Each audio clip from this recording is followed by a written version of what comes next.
मैं रंजीत और मैं अपने YouTube channel study with Ranjit में आपका स्वागत करता हूं। फ्रेंड्स, आज का हमारा वीडियो ख़ास तौर पर जियोग्राफी और हिस्ट्री के महत्वपूर्ण प्रश्नों से लिया गया है। बच्चों, इसमें मैंने कई ऐसे प्रश्न बताए हैं जो कि आपकी सभी कॉम्पिटिटिव परीक्षाओं में बहुत ही महत्वपूर्ण सिद्ध होंगे। तो बच्चों, इसमें हम देखते हैं हमारे इस वीडियो का पहला प्रश्न दिया गया है कि कादम्बरी नामक ग्रंथ की रचना किसने की थी। देखिए, बहुत शॉर्ट में मैंने आंसर लिख दिया है ताकि ज़्यादा समय न लगे, इसलिए यहाँ पर हम बताएंगे जो कादम्बरी नामक ग्रंथ हमारा है उसकी रचना किसने की थी। तो कादम्बरी की रचना बाणभट्ट ने की थी। किसने की थी? बाणभट्ट ने की थी। अब बच्चों देखते हैं हम हमारा अगला प्रश्न संख्या 2। अर्थशास्त्र पुस्तक के लेखक कौन है? कई बार पूछा गया है परीक्षा में। अर्थशास्त्र पुस्तक के लेखक कौटिल्य हैं। कौन है? कौटिल्य हैं। अब बच्चों इसी क्रम में हमारा प्रश्न संख्या 3। दिल्ली के लाल किले में स्थित मोती मस्जिद का निर्माण किस मुगल शासक ने करवाया था? यहाँ पर प्रश्न बहुत ध्यान से पढ़ना है आपको कि दिल्ली के लाल किले में स्थित जो मोती मस्जिद का निर्माण किस मुगल शासक ने करवाया था? तो औरंगजेब ने करवाया था। किसने करवाया था? औरंगजेब ने करवाया था। इसी क्रम में प्रश्न संख्या 4। महायान बौद्ध मत के मूल विचारों के निरूपण से संबद्ध विद्वान कौन सा था?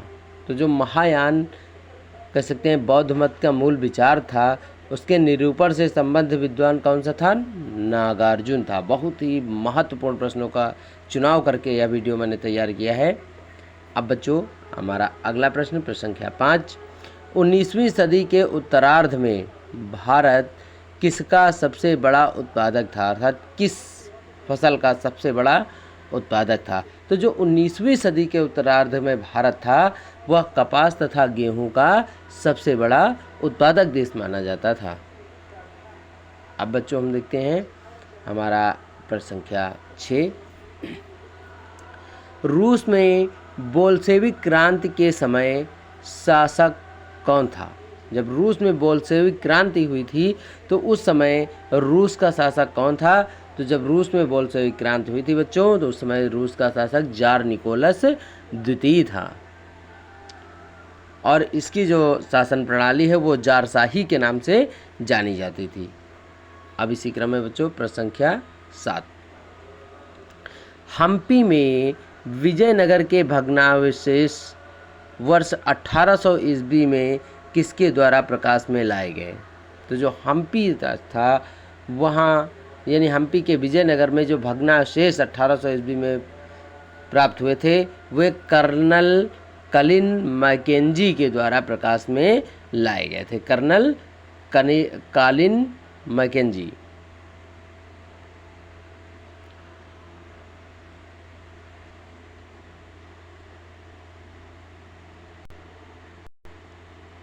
अब बच्चों देखते हैं हमारा प्रश्न संख्या 8।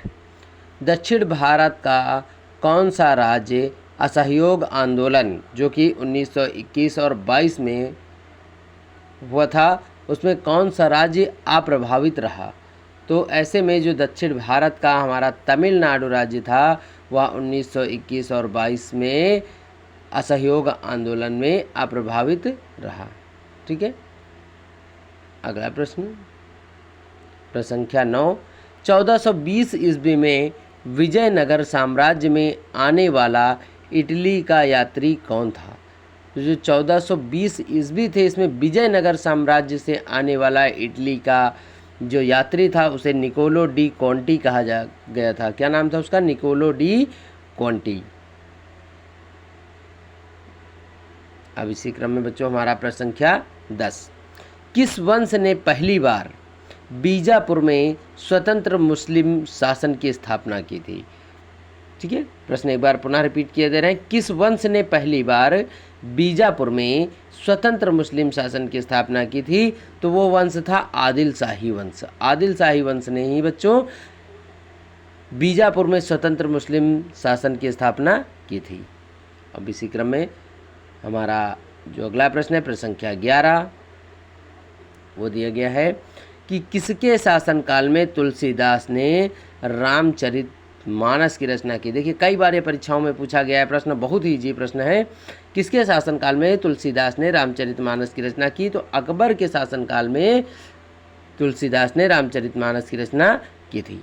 अब इसी क्रम में प्रश्न संख्या 12, यूएसए में बनी गदर पार्टी ने भारत के किस राज्य को अपना सशस्त्र विद्रोह का गंतव्य बनाया था? ठीक है, तो जो यूएस में बनी गदर पार्टी थी उसमें भारत के पंजाब राज्य को ही उस पार्टी ने अपना सशस्त्र विद्रोह का गंतव्य बनाया था। किस राज्य को? पंजाब राज्य को। ठीक, अब इसी क्रम में हमारा प्रश्न संख्या 13, भाखड़ा नांगल बांध किस नदी पर स्थित है? बहुत बार रिपीट हुआ है और बहुत ही आपकी जियोग्राफी का इम्पॉर्टेंट क्वेश्चन है कि जो भाखड़ा नांगल बांध है वो सतलज नदी पर बना हुआ है। किस नदी पर? सतलज नदी पर। अब बच्चों हम देखते हैं हमारा प्रश्न संख्या 14, विश्व का सबसे शुष्क मरुस्थल कौन सा है? तो जो विश्व का सबसे शुष्क मरुस्थल है वो आटाकामा मरुस्थल कहा जाता है, चिली में स्थित है। ठीक है, और इसी क्रम में प्रश्न संख्या 15, भारत में मसालों का सबसे बड़ा उत्पादक देश कौन सा है? तो भारत में मसालों का सबसे बड़ा उत्पादक देश केरल है। केरल से मसालों का देश भी कहा जाता है। और इसी क्रम में हमारा प्रश्न संख्या 16 आ जाता है बच्चों कि 10 अंश जलमार्ग या चैनल किन द्वीपों को पृथक करती है? तो जो 10 अंश जलमार्ग रेखा होती है वो हमारे अंडमान एवं निकोबार द्वीप समूह को पृथक करती है। प्रश्न संख्या 21 आ जाता है यहाँ पर, सॉरी प्रश्न संख्या यहाँ पर थोड़ा सा चेंज हो गया है, हम देख लेते हैं। भारत के प्रथम नोबेल पुरस्कार विजेता कौन थे? तो भारत के प्रथम नोबेल पुरस्कार विजेता रविंद्रनाथ टैगोर थे। और इसी क्रम में प्रश्न संख्या हमारा जो 17 है, तुर्की किन 2 सागरों के मध्य स्थित है? बहुत ही महत्वपूर्ण प्रश्न है, कई बार ये भी रिपीट हुआ है परीक्षा में। तुर्की किन 2 सागरों के मध्य स्थित है? तो तुर्की काला सागर एवं भूमध्य सागर के मध्य में स्थित है। अगला प्रश्न है प्रश्न संख्या 18, नर्मदा नदी का उद्गम स्थल किस पर्वत श्रृंखला में अवस्थित है? तो जो नर्मदा नदी है उसका उद्गम स्थल सतपुड़ा के पर्वत श्रृंखला में अवस्थित है। किसमें? सतपुड़ा की पहाड़ियों में।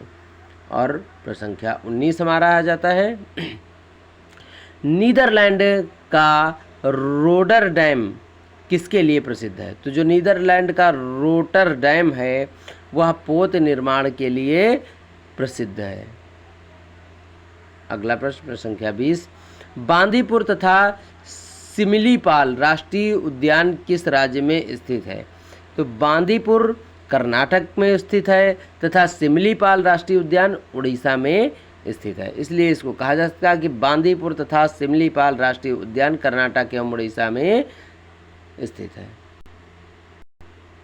अब देखते हैं बच्चों हमारा अगला प्रश्न, भारत की सबसे बड़ी मानव निर्मित झील कौन सी है? बहुत ही महत्वपूर्ण प्रश्न। भारत की सबसे बड़ी मानव निर्मित झील गोविंद सागर झील है। ठीक है, अगला प्रश्न संख्या 22,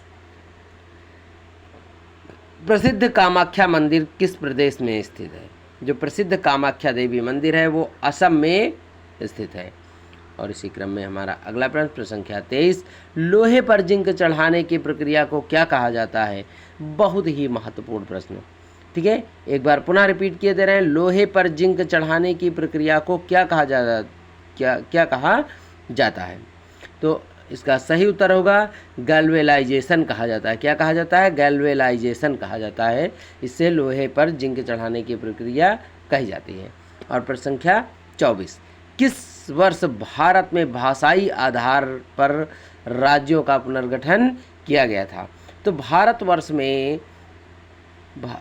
में भाषाई आधार पर राज्यों का पुनर्गठन वर्ष 1956 में किया गया था। और अब इस वीडियो का अंतिम और बहुत ही महत्वपूर्ण क्वेश्चन कि किस स्थान को भारत का सिलिकॉन वैली कहा जाता है? तो जो भारत का बेंगलुरु राज्य है उसे ही भारत का सिलिकॉन वैली कहा जाता है। ठीक है, पुनः रिपीट किए दे रहे हैं, किस स्थान को भारत का सिलिकॉन वैली कहा जाता है? तो भारत के बेंगलुरु राज्य को ही भारत का सिलिकॉन वैली कहा जाता है। तो बच्चों, हमारे इस वीडियो में इतना ही, और हमारे अगले वीडियो को पाने के लिए यदि अभी तक आपने हमारे चैनल को सब्सक्राइब नहीं किया है तो सब्सक्राइब करके बेल आइकन दबाना न भूलें, जिससे आपके जीके से जुड़े हुए संपूर्ण महत्वपूर्ण बिंदु आपको मिल सकें। Thank you.